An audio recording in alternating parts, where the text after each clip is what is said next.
Hello बच्चों। आज मैं आपको क्वेश्चन नंबर 36 कराऊंगी चैप्टर नंबर 12 का। ठीक है, ये आपके सपोर्ट मटेरियल जो आपको डीओई की तरफ से मिला है क्लास 9th का। ठीक है, चलिए देखते हैं क्वेश्चन नंबर 36 क्या है हमारे पास। The parallel side of trapezium is 77 and 60 meter and its non-parallel sides are 26 meter and 25 meter. Find the length of the trapezium. देखो आपको यहाँ पर एक ट्रेपीजियम दे रखा है, ठीक है, हमें खुद से बनाना है, उसकी इन्फॉर्मेशन हमको दे रखी है।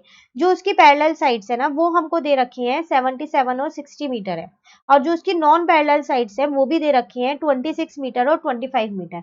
आपको इस ट्रेपीजियम का एरिया निकालना है। ठीक है, एक बार हिंदी मीडियम वालों के लिए भी देख लेते हैं। एक समलंब की समांतर भुजाएं 77 मीटर व 60 मीटर है तथा असमांतर भुजाएं 26 मीटर व 25 मीटर है, तो समलंब का क्षेत्रफल ज्ञात कीजिए। आपको वही चीज यहाँ पर बोली है, आपको क्या दे रखा है, एक समलंब की समांतर भुजाएं दे रखी है, ठीक है, जो पैरेलल साइड्स होती हैं 77 और 60, और असमांतर भुजाएं भी आपको दे रखी हैं 26 और 25, उनकी ऊंचाई आपको दे रखी है। आपको क्या करना है, उस समलंब का क्षेत्रफल आपको निकालना है। ठीक है, पहले हम क्या करते हैं, यहाँ पर अपनी आकृति बना लेते हैं एक। ठीक है, तो कैसे बनाएंगे, हम यहाँ पर एक ट्रेपीजियम बनाते हैं।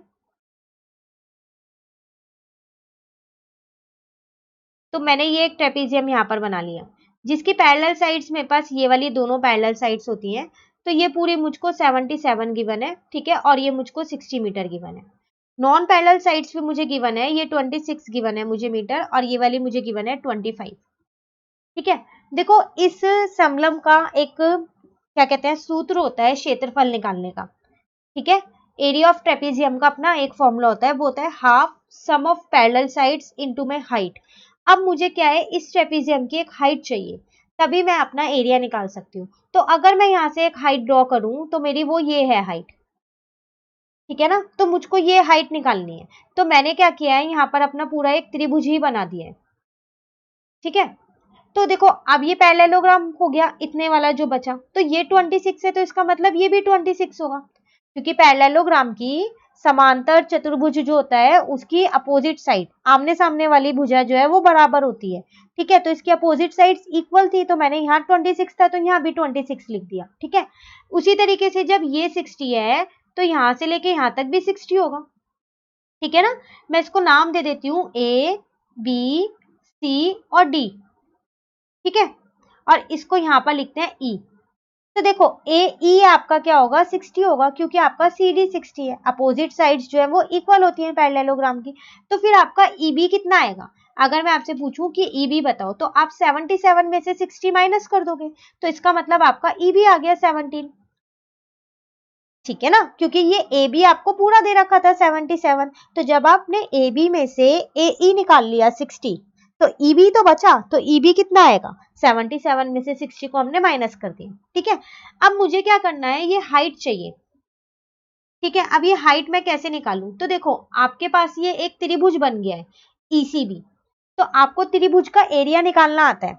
आप दो फॉर्मूले से एरिया इसका निकाल सकते हो, एक तो हिरोन्स फॉर्मूला था, ठीक है, एस ब्रैकेट में एस माइनस ए वाला, या फिर एक दूसरा फॉर्मूला हमने किया था हाफ बेस इंटू हाइट वाला, निकाल सकते हैं ना। हाफ बेस इंटू हाइट तो मैं नहीं लगा सकती, क्योंकि मुझे यहाँ पर हाइट भी नहीं पता और एरिया भी नहीं पता। ठीक है ना, दोनों में से मुझे यहाँ पर कुछ भी नहीं पता है, तो मैं क्या करती हूँ, अपना हिरोन्स फॉर्मूला लगा देती हूँ। ठीक है, तो सबसे पहले मैं यहाँ पर लगा रही हूँ, यहाँ से हम अपना सॉल्यूशन शुरू करते हैं। तो सबसे पहले मैं कौन से त्रिभुज की बात कर रही हूँ, अपने ECB की। ठीक है, जिसमें मैंने माना कि मेरे पास A जो है वो 26 मीटर है और B जो है वो 25 मीटर है। ठीक है, और जो C है वो मेरे पास 17 मीटर है। ठीक है, एक सेकेंड, ये मीटर में इंफॉर्मेशन गिवन है आपको, मैं यहाँ पर मीटर लिखती हूँ, ये सेंटीमीटर लिख दिया है मैंने गलती से, एक मिनट को। जिसमें भी आपको इंफॉर्मेशन गिवन हो ना, आप यूनिट हमेशा वही लिखिएगा, यूनिट को चेंज मत कीजिएगा, नहीं तो आपका गलत हो जाएगा। ठीक है, तो मैं यहाँ पर इसको मीटर कर देती हूँ। अब मुझे ABC पता है, तो मैं अपना अर्ध परिमाप निकाल सकती हूँ, perimeter A plus B plus C upon में 2, तो वो आएगा मेरा 26 प्लस 25 प्लस 17 अपॉन में 2। ठीक है, जब हम इन तीनों को प्लस करेंगे तो मेरा आएगा 68 अपॉन में 2, इसका मतलब 34 मीटर मेरा अर्ध परिमाप आ गया। अब मैं अपना यहाँ पर एरिया निकाल सकती हूँ, या फिर मैं ये बोलूँ क्षेत्रफल, लेकिन ये मैं किसका निकाल रही हूँ, समलंब का नहीं निकाल ली, ट्रेपीजियम का, ये मैं निकाल रही हूँ त्रिभुज का, ई सी बी का। ठीक है, तो आप इस चीज का ध्यान रखिएगा, कहीं आप सोचो कि यही निकालने के बाद हमारा आंसर आ जाएगा। ठीक है, अभी तो हम हाइट निकालने के लिए ये सब कर रहे हैं। तो एस, एस माइनस ए, एस माइनस बी और एस माइनस सी। ठीक है ना, तो अब हमारे को एस भी पता है, ए बी सी भी पता है। एस है मेरे पास 34, तो 34 माइनस 26, 34 माइनस 25 और 34 माइनस 17। ठीक है ना, तो चलो अब माइनस करते हैं। 34 में से हमने अपने 26 माइनस किए तो 8 आया, 34 में से 25 माइनस किया तो 9 आया, और 34 में से 17 माइनस किया तो 17 आया। ठीक है, इन सब के फैक्टर्स लिख लेते हैं हम जल्दी से यहाँ पर।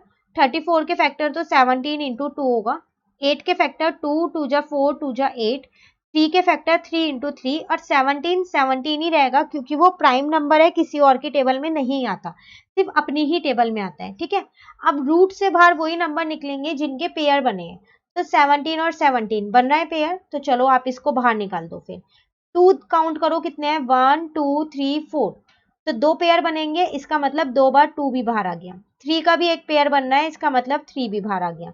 जब आपने इसको आगे मल्टीप्लाई किया तो आपका 204 मीटर स्क्वायर एरिया आ गया। तो चलो एरिया तो आपको यहाँ पर मिल गया, इस त्रिभुज का एरिया मिला है, मुझे तो इस पूरे ट्रेपीजियम की, समलंब की हाइट निकालनी थी। ठीक है ना, इसकी ऊंचाई मुझको निकालनी है, तो जितना मेरा ये होगा, अगर मैं इसको नाम यहाँ पर दे दूं एफ, ठीक है, जितना मेरा सी एफ होगा, मुझे यही चाहिए, जितना मेरा सी एफ होगा उतनी ही मेरे उस ट्रेपीजियम की हाइट होगी। ठीक है, तो अभी मैंने इस ट्राइंगल के एरिया निकालने के लिए ये एक फॉर्मूला लगाया है, हीरोन्स फॉर्मूला। इसके अलावा मेरे पास एक और फॉर्मूला होता है, वो क्या होता है, अभी हमने शुरू में 2 फॉर्मूले देखे थे, वो थे मेरे पास half into base into height, यही था, जिसको हम हाफ इंटू आधार इंटू ऊंचाई भी बोलते हैं। अब देखो ये त्रिभुज तो एक ही है ना, ईसीबी, आप इसी का तो निकाल लो, ईसीबी का, तो इसका एरिया चाहे आप इस वाले सूत्र से निकालो या फिर इस वाले सूत्र से निकालो, हीरोन्स वाले से, आएगा तो दोनों से सेम ही। इसका मतलब मैं इस एरिया की जगह 204 रख सकती हूँ, जो मेरा अभी निकल के आया है। ठीक है ना, ये हाफ ऐसी है, बेस मेरे पास 17 है और हाइट मुझको नहीं पता, तो मैं क्या करती हूँ, यहाँ से हाइट निकाल लेती हूँ। तो आया 204 इंटू में 2 divided by 17 is equal to H.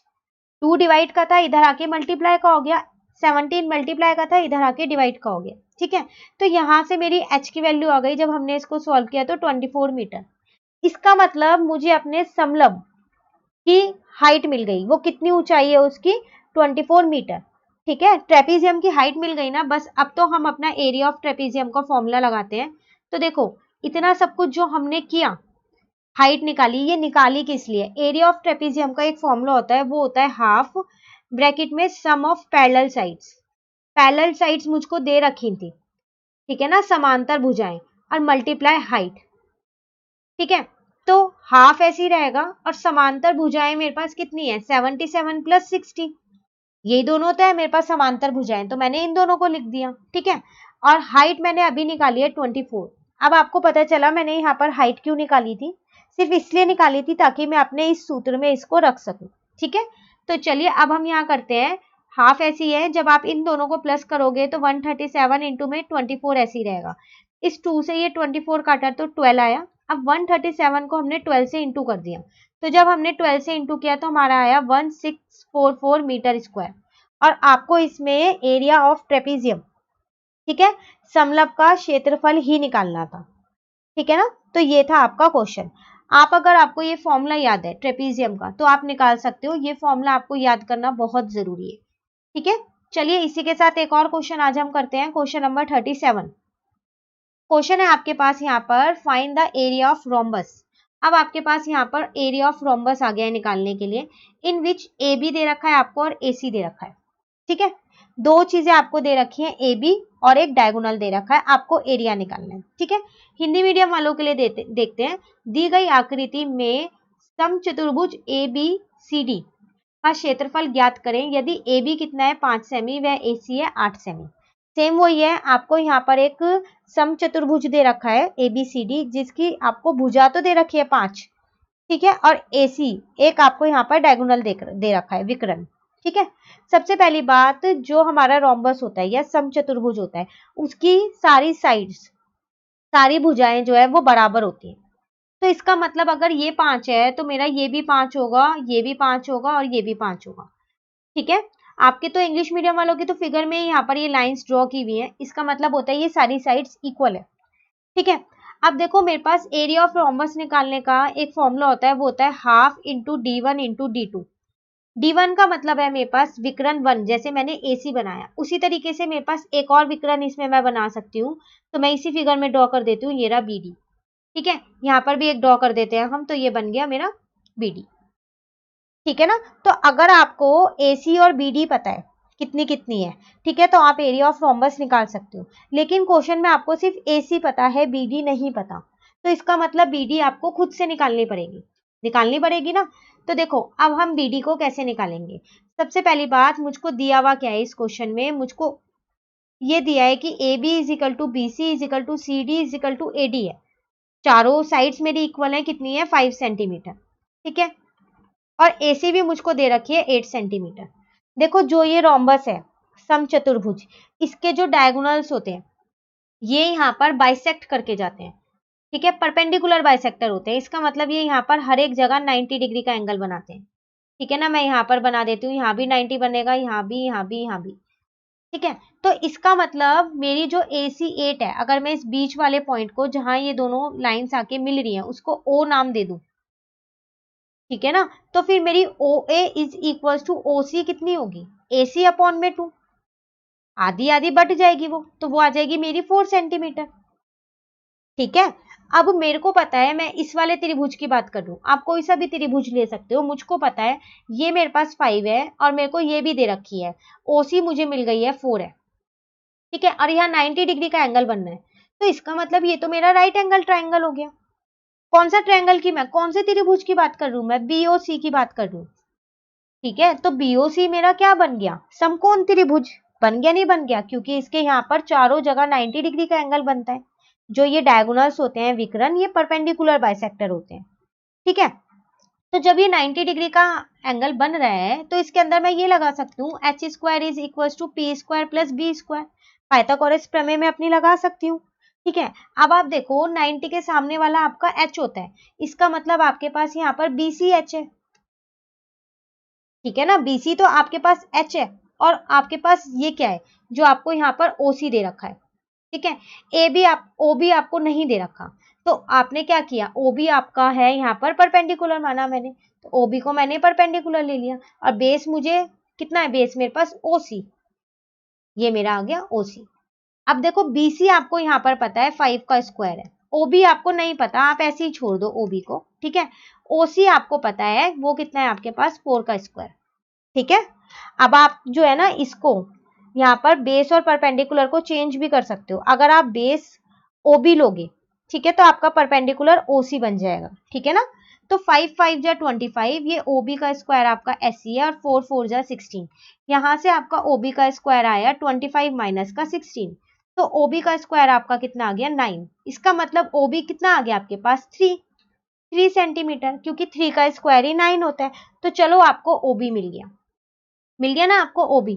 अब आपको पता है कि जो इसके डायगोनल्स हैं वो बाइसेक्ट करते हैं, तो जितना आपके पास OB है उतना ही आपके पास OD होगा, दोनों सेम होंगे, होंगे नहीं होंगे। तो BD मेरे पास है क्या, BD मेरे पास यही तो है, OB प्लस OD, तो इसका मतलब 3 प्लस 3, तो वो आ गई मेरी 6 सेंटीमीटर।